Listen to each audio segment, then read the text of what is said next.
अस्सलाम वालेकुम, मैं हुस्न तैमूर जखर और आप देख रहे हैं टीवी टुडे डिजिटल। आज पंजाब असम्बली मुकम्मल हुई और नई वज़ीर आला ने हल्फ उठा लिया। उन्होंने तकरीर भी की जो कि काफ़ी दिलकश है, लेकिन आज हमारा जो मौज़ूअ गुफ्तगू है वो ना वो तकरीर है ना उनका हल्फ, बल्कि पंजाब में पैदा हुई एक ऐसी सूरत हाल है जो बड़ी ही दिलचस्प अजीबो गरीब है, आप उसको कुछ भी कह लें, और सियासी लिहाज से बड़ी अफरा तफरी वाली है।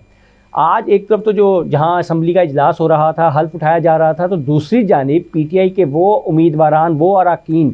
जिनका कहना था कि फॉर्म 45 के तहत वो विनर हैं, जबकि उन्हें 47 में हराया गया, उन्होंने अलग एक प्रेस कॉन्फ्रेंस की, अलग एक इजलास अपना बुला रखा था और उस इजलास में उन्होंने फैसला किया है अपने असम्बली के क़याम का।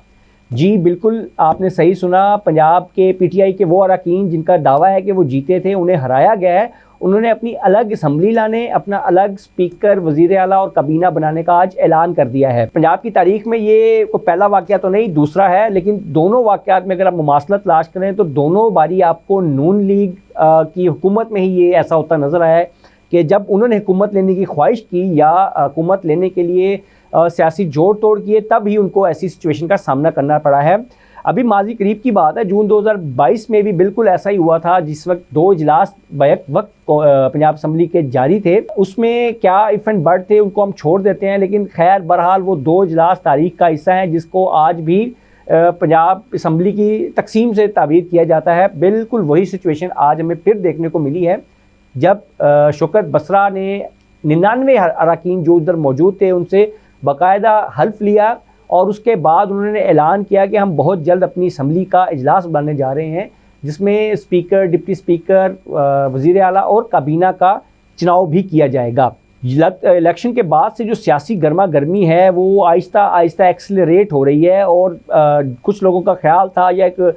टॉक शोज़ में मैं देख रहा था कि कहा जा रहा था कि आहिस्ता आहिस्ता चीज़ें कूल डाउन होती जाएंगी, ठंडी होती जाएंगी, लोग मैनेज होते जाएंगे, लेकिन आज की जो सूरत हाल है उसमें मुझे ऐसा कुछ होता नज़र नहीं आ रहा। मुझे ये सूरत हाल मज़ीद गंभीर होती नज़र आ रही है। मरियम बीबी ने बतौर खातून वज़ीर आला, पहली खातून वज़ीर आला का चार्ज संभाला, लेकिन ये उनके लिए कांटों की सेज बनने जा रही है, क्योंकि उनको पंजाब के अंदर बहुत ही टफ टाइम का सामना करना पड़ सकता है। देखें, अपोजिशन की मौजूदगी में काम करना तो चले एक और चीज़ है, लेकिन एक पैरेलल असम्बली की मौजूदगी में काम करना उनके लिए यकीनन एक मुश्किल रहेगा। और तारीख में आप देखिए ये चीज़ एक अथॉरिटी, एक आपके इख्तियार की तकसीम के हवाले से, आपके इख्तियार के हवाले से डिस्कस होगा कि क्या ऐसे वक्त में जब अभी बहुत सारे उम्मीदवारों के cases election commission, election tribunal या अदालतों में ज़ेर समाअत है, ऐसी सूरत में पंजाब असम्बली का क़याम, उसमें हल्फ उठाना, स्पीकर का इंतखाब होना और वज़ीर आला मुंतखब होना, क्या ये कोई कानूनी हैसियत रखता है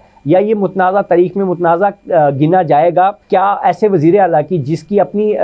स्टैंडिंग ये हो कि उसके अपने ख़िलाफ़ उस हल्का से उम्मीदवार ने दरख्वास्त दायर कर रखी हो और वो वज़ीर आला का हल्फ उठा ले, तो क्या उसकी अपनी अखलाकी पोजीशन क्या होगी? इस वजह से ये इनको बहुत मुश्किलात का सामना करना पड़ सकता है और मुझे लगता है कि ये जो अपोजिशन है या जो पीटीआई है, ये इनको बिल्कुल भी सुकून का सांस नहीं लेने देगी। आइंदा जो चंद दिन है, मैं पंजाब के सियासी जो मंजरनामा है मुझे बहुत ज़्यादा गर्मा गर्म नज़र आ रहा है। मुझे ऐसा लगता है कि ये जो प्रेशर बिल्डिंग है ये बहुत ज़्यादा एक तशद्दुद की तरफ जाती हुई नज़र आ रही है, क्योंकि जो हुकूमत होगी, ज़ाहिर बात है, वो अपनी रिट मनवाने के लिए वो ऐसी कार्रवाइयों का सहारा लेगी जो माजी में, अभी माजी करीब का हिस्सा है, वो ऑलरेडी होती रही हैं, पहले भी होती रही हैं। इसका अरकान जिन्होंने आज प्रेस कॉन्फ्रेंस की है उन्होंने भी इसका इजहार किया है कि उन्हें इलेक्शन लड़ने तक नहीं दिया गया, उसके बावजूद भी अवाम ने उन्हें वोट किया, इमरान खान की वजह से वोट किया और वो जीत के आए और अब उनको उनकी जीत को बदला गया है, जिसके खिलाफ वो मैदान में मौजूद हैं। तो ऐसी सूरत हाल में एक और ताकत की नई लहर का मुझे खदशा है कि सामने आएगी।